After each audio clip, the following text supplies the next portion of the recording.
Hey, welcome back to Create with Bate.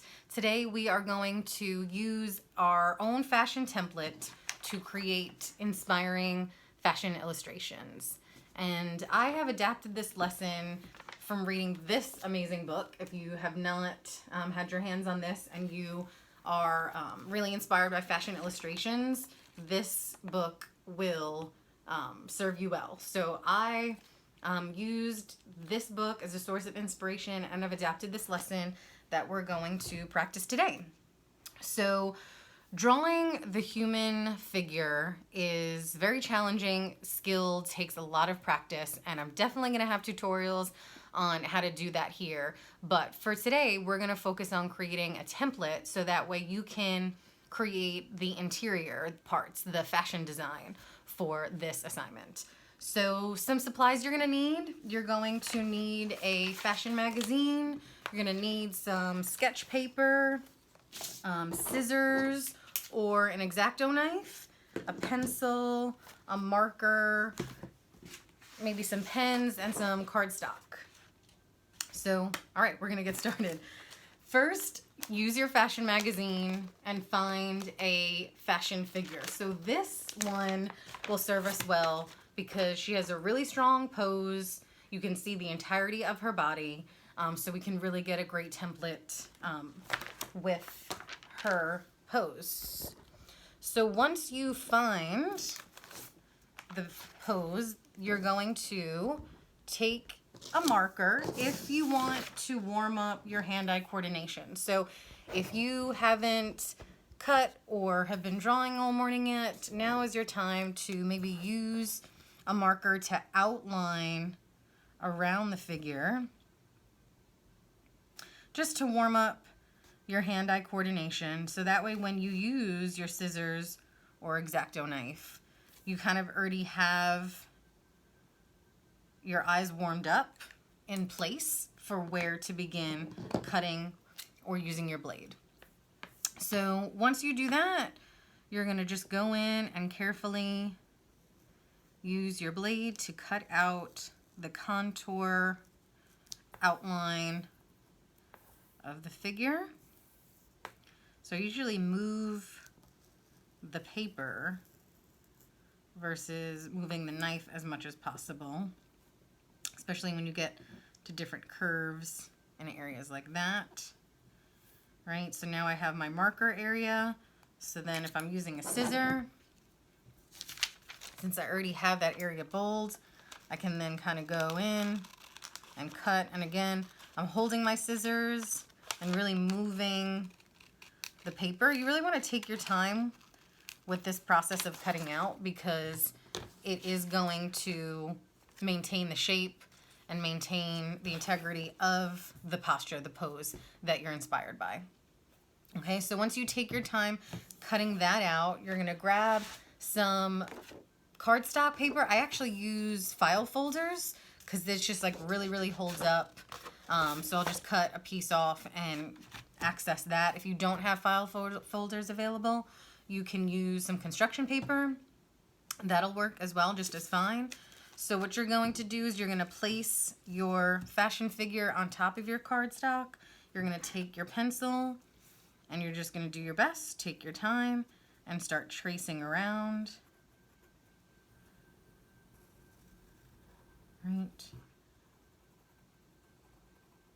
Right, so you're going to trace all the way around. So you will have the outline of your fashion figure. The next step, cut out your fashion figure. So you're going to then, again, I use scissors for the cardstock. I usually use x-acto knife more for the magazine cutting. But again, take your time, really get in those curves and angles, right? Cutting.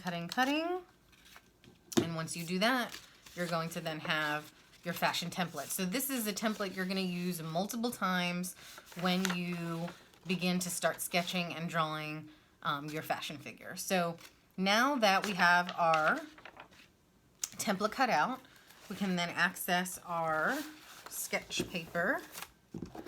And this is where we then go ahead and reach for our watercolor. So we know from previous studies with me in our classroom that we have our pigment and we have our palette. So you want to activate your paint, you want to activate your watercolor paint by using some of the paint in your palette or activating the paint pigment and bringing it over to your palette. So I'm going to go ahead and start mixing. I'm going to get like 3 colors ready to go, because I find that when you do begin to paint the contour line, somehow it's just, I don't know, it's fun to use multiple colors rather than one color. So I'm activating, pulling that color over to my palette, right?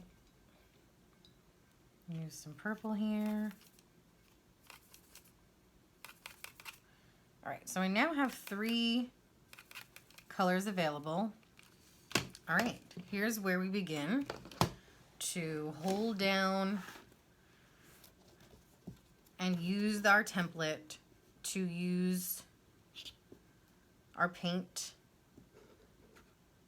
And it's definitely something you can experiment with expressive brushstrokes. You don't have to painstakingly, you know, use your brush as an outline for this template. You can get really experimental with different brushstrokes. So as long as your template's down and you're securing it down, you can go in and just really have fun, get some brushstrokes down,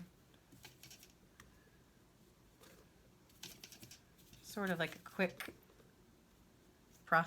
process, more gestural.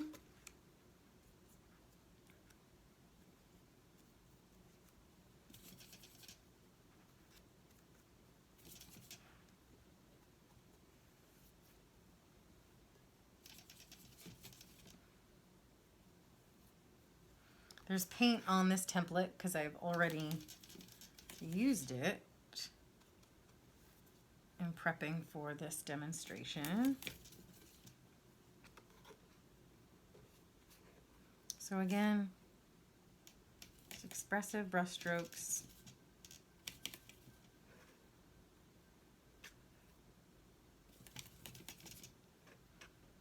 I mean, I'm moving a little bit faster than I would advise, right? You can take your time, but like I said, this is an opportunity to really get expressive brushstrokes in.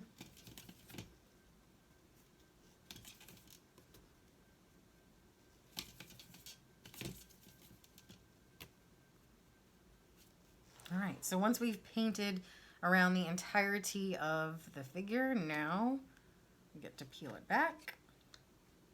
And we now have the contour outline of the fashion figure.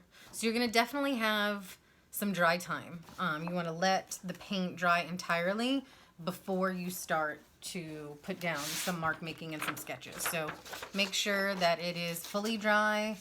And while we are waiting for that to dry, we can talk about what you want to create your fashion design, your illustration about. So we have all been home, we've been watching Netflix, we've been watching Hulu, and we want to kind of think about characters and how some characters have exceptional style, how that style helps to tell the story of their personality in the show. So I've been watching Younger, and I've been obsessed with the character Liza Miller's clothing. She is 40 in her 40s, and she is intentionally styled to appear like she's in her 20s.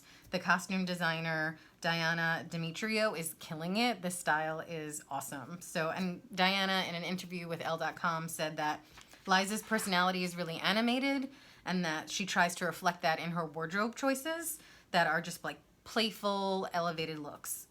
So I really inspired by this green tassel coat. So I'm going to use this. It's embroidery, it's tassels, it's fun, it has that military inspiration. I'm going to use it as a source of inspiration for my illustration. So that's what you're tasked with to do now. You want to let your paint dry, and you want to think about what character on a show that you've been watching has really cool, exceptional style that inspires you. And then you can click on my next video, and we can go through the process of how to transfer that inspiration into an original fashion illustration using marker, using some ink pens. All right, let's head there.